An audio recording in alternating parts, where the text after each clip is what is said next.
desde hace 10,000 años, más o menos, hasta hace 7,000 años, encontramos las primeras versiones de plantas que van a permanecer en toda nuestra historia hasta el día de hoy, como el aguacate, como el chile, como algún tipo de calabacita o calabazas de algún tipo, y muy importante, los chiles y el maíz, el manejo del bosque, en donde, si bien no había una domesticación como tal del venado, sí había este desarrollo de jardines forestales, que lo que producían era que estas especies de venados se acercaran a las zonas habitacionales. Uh-huh. Entonces la relación era muy directa en cuanto a que los hombres podían cazarlos, y manejaban de cierta forma la población también de venado. No necesitaban los mesoamericanos tampoco la papa, porque aquí tenemos, según los documentos del siglo XVI, tenemos una serie de raíces con las cuales se hacía pan. Entonces, dentro del trabajo que yo he hecho, lo que he encontrado es que para hacer pan se usaba la yuca, la malanga, el mezquite, el camote, uh-huh, el macal, una raíz del sur.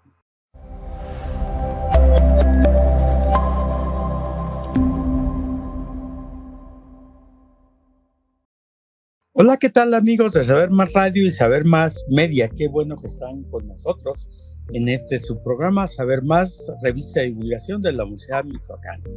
Un agradecimiento al Sistema Michoacano de Radio y Televisión, la radio de todos, y por supuesto a Radio Nicolaita, la voz de la Universidad Michoacana. Hoy vamos a tener un programa muy sabroso, en el sentido de que vamos a hablar de comida, pero no de cualquier comida.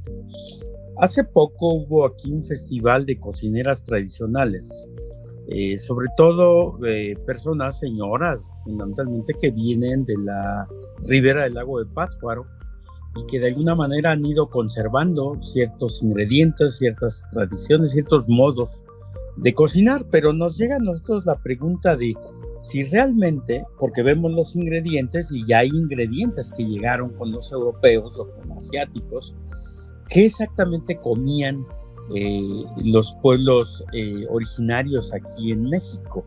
Y bueno, para hablar de estas y otras, hemos invitado a Ricardo Aguilar González. Él es licenciado en Historia por la Facultad de Historia de la Universidad Michoacana, donde también realizó su maestría y luego su doctorado en la Universidad de Warwick en Reino Unido, donde ahora colabora en el Departamento de Estudios Avanzados. Ricardo, muchísimas gracias por aceptar desde tan lejos esta charla. No, pues muchas gracias por la invitación, un gran gusto estar aquí. Oye, Ricardo, sabemos que tú has estado trabajando mucho sobre estos aspectos de comida y tradiciones del mundo prehispánico en México. Y entonces uno se pregunta, bueno, a veces cuando vamos a comernos una pizza, nos damos cuenta que muchos de esos ingredientes llegaron a Italia de otros lugares. Por ejemplo, el tomate tan característico de la cocina italiana, pues llegó de acá, de América. Y bueno, hay ingredientes que llegaron de Asia y uno se pregunta, bueno, ¿qué comían los europeos, no? ¿Carne cocida o qué pasaba? Pero lo mismo al revés, ahora vemos una fusión con estilos, ingredientes, y entonces nos lleva a esta pregunta que yo hacía al inicio: ¿qué comían los pueblos originarios? ¿Podemos saberlo?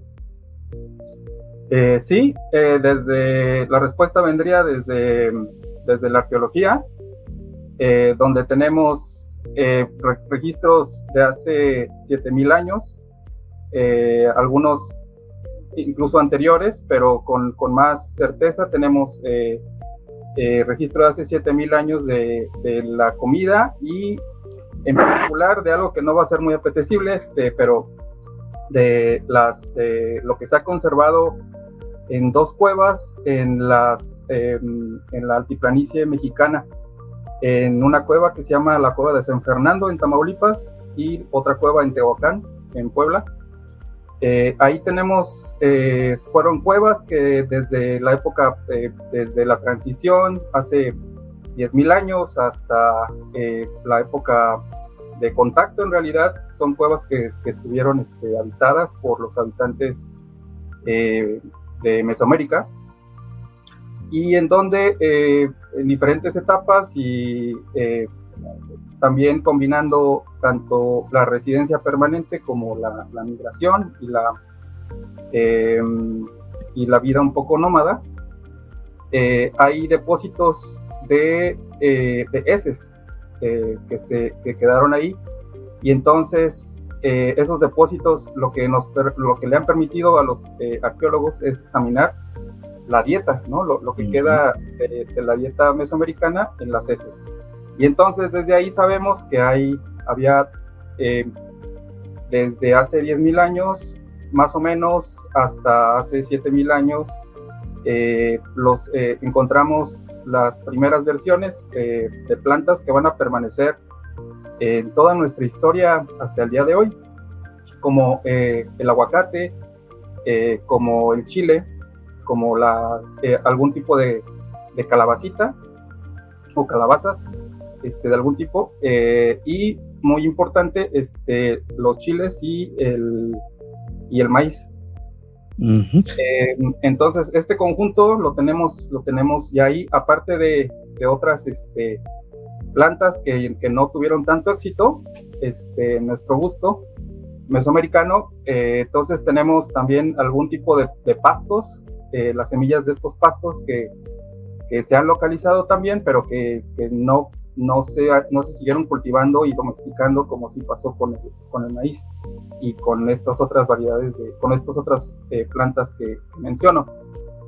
Entonces es bien interesante ver la historia de cómo pasamos de esto, de una época en donde tenemos este conjunto de plantas comestibles, y cómo hay una relación entre los mesoamericanos con el ambiente para ir modificando estas plantas, modificando ciertas características de cada planta, y ahí en medio está algo muy humano, que es la saciedad, ¿no? La saciedad y el gusto. Hay que elegir y elegir aquellos elementos en las plantas que nos dan saciedad por más tiempo. Y entonces, bueno, un poco así, para contestar a esta primera pregunta, un poco así es como empieza esta historia, así lo podemos rastrear. Y bueno, nada más decir que estas cuevas y otras más siguen dando información, ¿no? de esta época. Sí, fíjate, alrededor de 7,000 años, entonces nosotros ya comíamos lo mismo, porque estos ingredientes, con la salvedad de algunos que no prosperaron en los gustos más contemporáneos, pues siguen presentes en nuestra cocina, ¿no? Es decir, el maíz no existe como tal en la naturaleza, es producto del trabajo de estos pueblos, ¿no? Que lo fueron seleccionando, fueron buscando ciertas cualidades. Creo que lo mismo podemos decir del frijol y otras plantas que siguen presentes en nuestra dieta. El caso de las calabacitas es muy interesante, ¿no? Pero fíjate, a mí me gusta mucho esto que comentas. Hay un divulgador español que habla, ya ves esa frase que dice, somos lo que comemos, y él dice, no, comemos lo que somos, es decir, la vinculación con el ambiente. Es decir, comemos lo que está ahí o generamos algo a partir de lo que está ahí, y esto es muy interesante. En el caso de animales, ¿cómo andábamos? ¿Cómo andaban los pueblos originarios? Sí, esta pregunta es bien interesante también porque generalmente hay mucho interés en los vegetales y en particular en el maíz y en la domesticación del maíz, ¿no? Pero muchas veces se nos olvida que también los mesoamericanos domesticaron por lo menos 3 animales, el guajolote, 3 variedades por lo menos de perros y patos. Uh-huh. Entonces, y aquí también en Mesoamérica pasa una cosa muy interesante. Bueno, estos tres animales tienen toda una, había una relación con estos animales que tiene que ver obviamente como alimento, pero también como compañía. Es decir, la domesticación no es nada más, a lo mejor desde una perspectiva moderna entendemos las fuentes de alimento como algo que producimos, pero en un mundo premoderno o mesoamericano lo que vemos es que hay una relación de mucho más cotidiana con los animales domésticos, ¿cierto? Bueno, y de aquí algo bien interesante, que hay dos cosas interesantes respecto de, bueno, que hay muchas cosas interesantes, pero dos que me gustaría resaltar es que una, la relación con el venado es muy especial en Mesoamérica, es algo particularmente importante.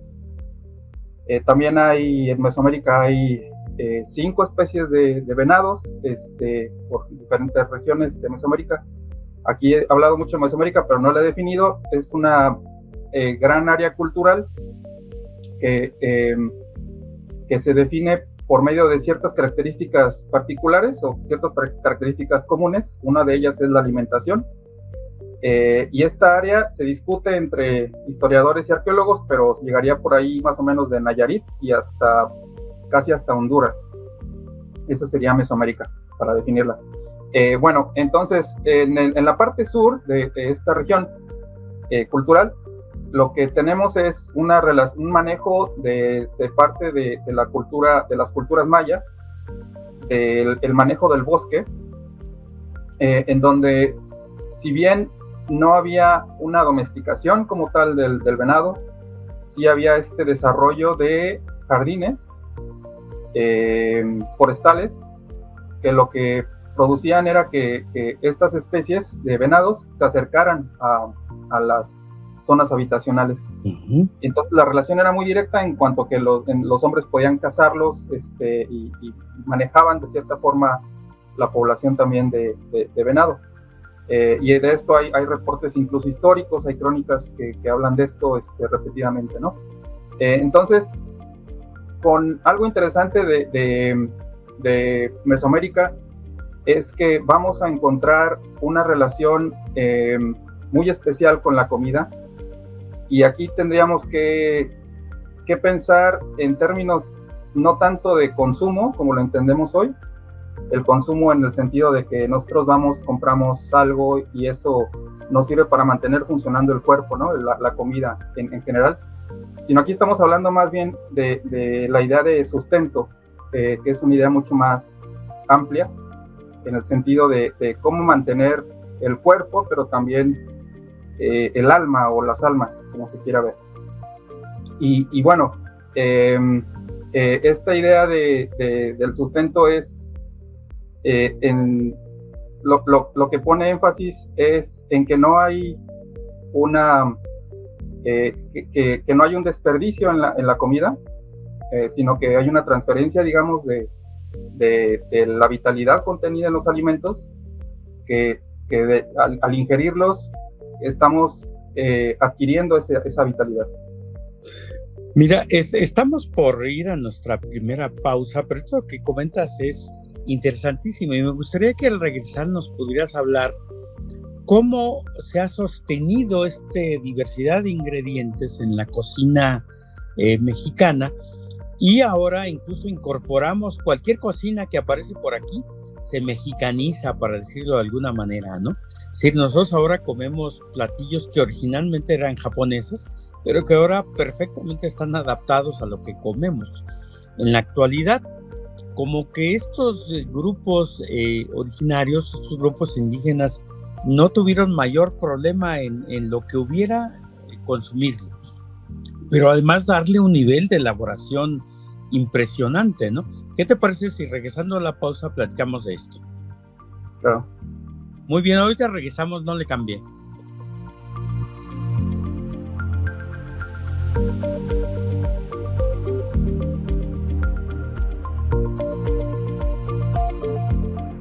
Muy bien, amigos de Saber Más Radio y Saber Más Media, qué bueno que se quedaron con nosotros, porque estamos hablando hasta Inglaterra con Ricardo Aguilar González, el doctor Ricardo Aguilar, que nos está platicando sobre la comida de los pueblos originarios, ¿no? Pero por supuesto con la conquista no terminó el pueblo de este territorio al que ahora le llamamos México, que es realmente una invención muy reciente del siglo XIX, ¿no? Antes eran diferentes pueblos y culturas extendidas a lo largo de lo que ahora llamamos Mesoamérica. Y bueno, yo preguntaba aquí con Ricardo, ¿qué tanto de la cocina indígena ha sobrevivido en la actual cocina mexicana? Es decir, ¿qué tipo de ingredientes, seguramente todos los podemos identificar, además del maíz, siguen presentes en la vida cotidiana de todos los mexicanos? Bueno, pues sí, gracias. Yo iría incluso más lejos y diría que dentro de los ingredientes, el chile en particular es el ingrediente que ha llegado a todas partes del mundo. El jitomate, claro que ha tenido mucha importancia en cocinas mediterráneas, pero el chile en cocinas asiáticas y en cocinas alrededor de todo el mundo sería impensable ahora, o sería inconcebible un platillo en la India o varios platillos en la India o en Malasia Chile, ¿no? Tailandia sin chile.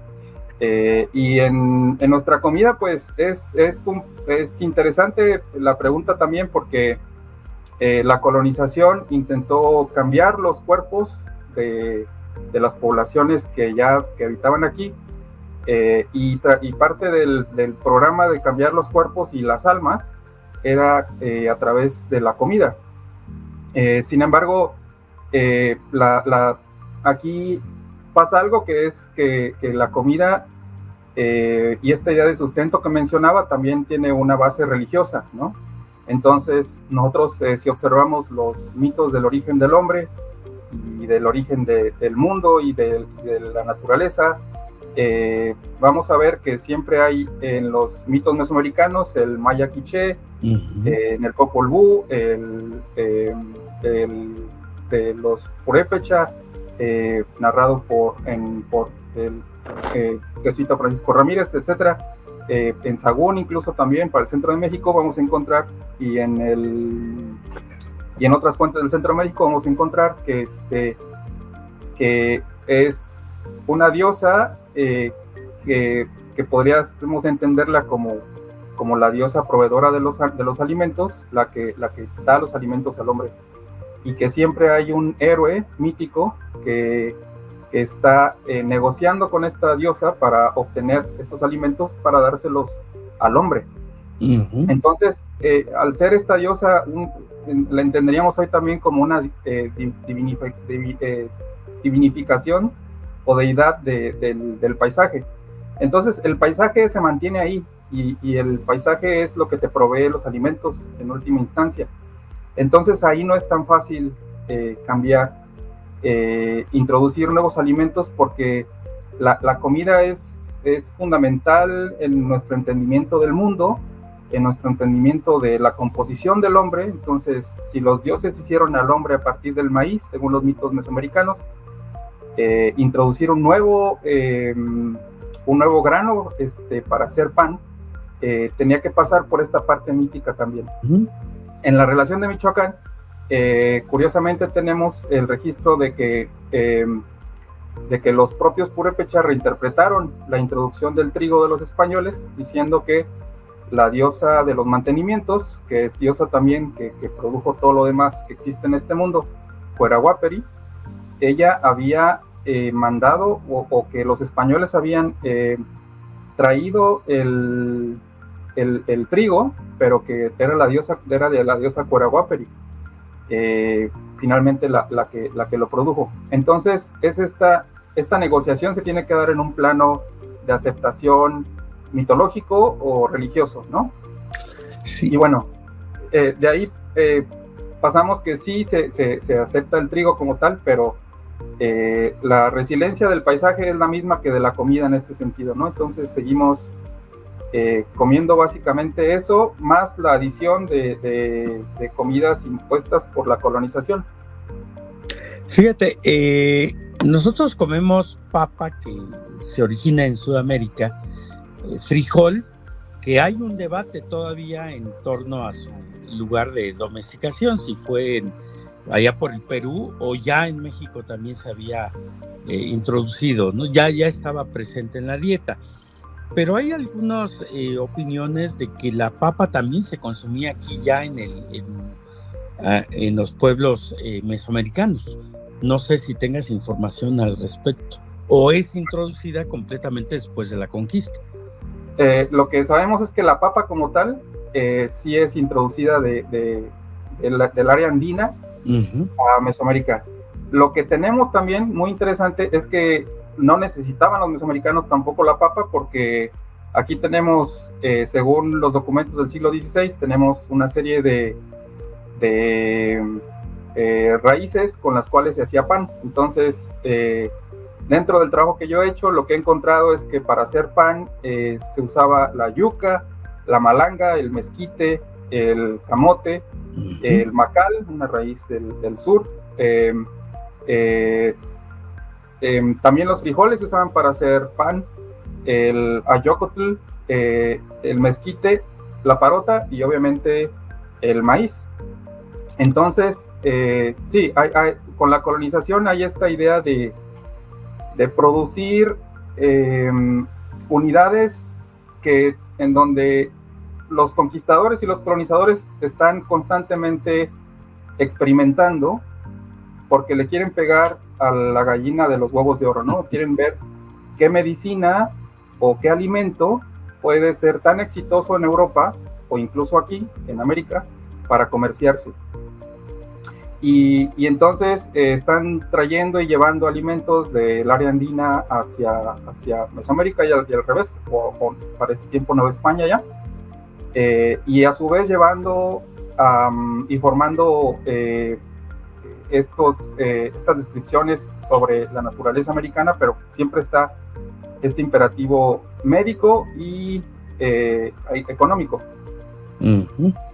Fíjate que a mí me gustó mucho esta figura que tú planteas de la relación con la comida, no solamente nutricional, sino que tiene implicaciones en su cosmovisión y tiene implicaciones, digamos, sagradas, ¿no?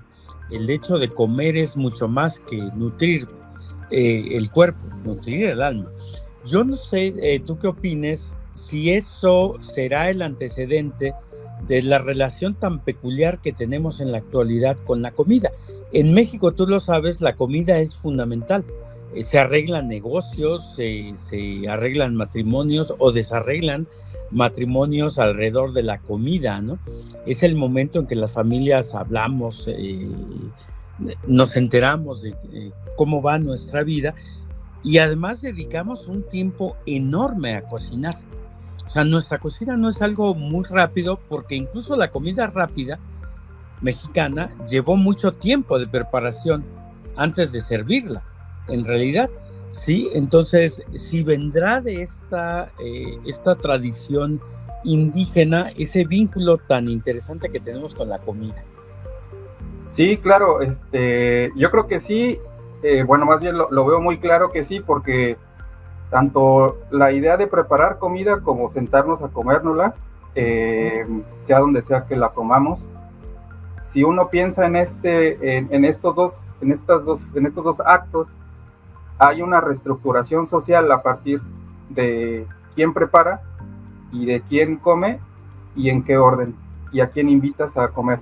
Exactamente. Entonces, sí, está muy presente, porque siempre en la idea de compartir la comida, siempre está la idea de generación y de reestructuración social. Entonces, sí. Tú que estás en Inglaterra, ahora seguramente has podido comparar el acto de comer entre nuestras dos culturas, ¿no? Lo que significa para un mexicano sentarse a comer o ser invitado o invitar con esta otra cultura, ¿no? Diametralmente diferente en muchos aspectos. ¿Cómo ves esta parte? ¿Sí lo has sopesado? Sí, eso le impacta muchísimo a cualquier latinoamericano o asiático tal vez, asiático en un sentido amplio, africano también, porque aquí es una cultura industrializada, entonces algo que compartimos con otras personas migrantes que estamos aquí, es el trato que se les da a los alimentos desde que los compras, ¿no? Bueno, el hecho ya de comprarlos es raro que tú puedas producir por el clima, etcétera. Entonces, en México, en los mercados, incluso hasta en los centros comerciales, pues uno trata la comida con cierto respeto, ¿no? Uh-huh. Y aquí, pues, la gente, la verdad es que no, o sea, para ellos es un producto más, es más la idea de mantener el cuerpo, porque es una necesidad, me va a dar hambre, entonces, pues echo a la canasta lo que necesito y sigo con mi vida, ¿no? Y allá tenemos como un cuidado respecto de los ingredientes, propiamente de lo que estamos llevando, de la forma, el color, pero también una forma en el trato de los propios ingredientes. También es algo que es incluso un poco difícil de explicarle aquí a los europeos en general, pero los ingleses en particular. Tal vez los franceses sí, pero con los ingleses no. Entonces sí es muy diferente. Y otra cosa también, pues es que tal vez lo que en México estructura, cómo se configura o se estructura nuestras dinámicas sociales a partir de la comida, aquí se ve más a partir de los destilados en particular y tal vez de la cerveza. Esa cultura ahí tal vez tenga alguna relación, sí es que hay mucho interés, ¿no? Y trato especial respecto de las bebidas alcohólicas. Y hay toda una tradición ahí, pero con estas nuevas plantas comestibles más recientemente introducidas, sí es que es muy diferente a como nuestra relación con sí. Es muy interesante toda esta conversación. Desafortunadamente se nos está acabando el tiempo, pero bueno, yo creo que la llegada de la comida rápida, sobre todo de Estados Unidos, pues en el fondo no ha podido desplazar a nuestra comida. Es decir, las grandes cadenas de hamburguesas, incluso de tacos, realmente han fracasado en nuestro país. O bueno, pasa la moda y desaparecen. Es decir, tenemos una cocina muy grande porque tenemos una raíz histórica muy poderosa, ¿no? Yo quisiera agradecerte de verdad esta charla, esta conversación. Estamos terminando y a ver si más adelante nos puedes volver a acompañar para seguir hablando de este tema que no se agota. Sí, claro, yo con mucho gusto. Gracias. Bueno, nos despedimos. Hasta luego, amigos de Saber Más. Síganos, como siempre vamos a tener temas muy interesantes y sabrosos como el del día de hoy.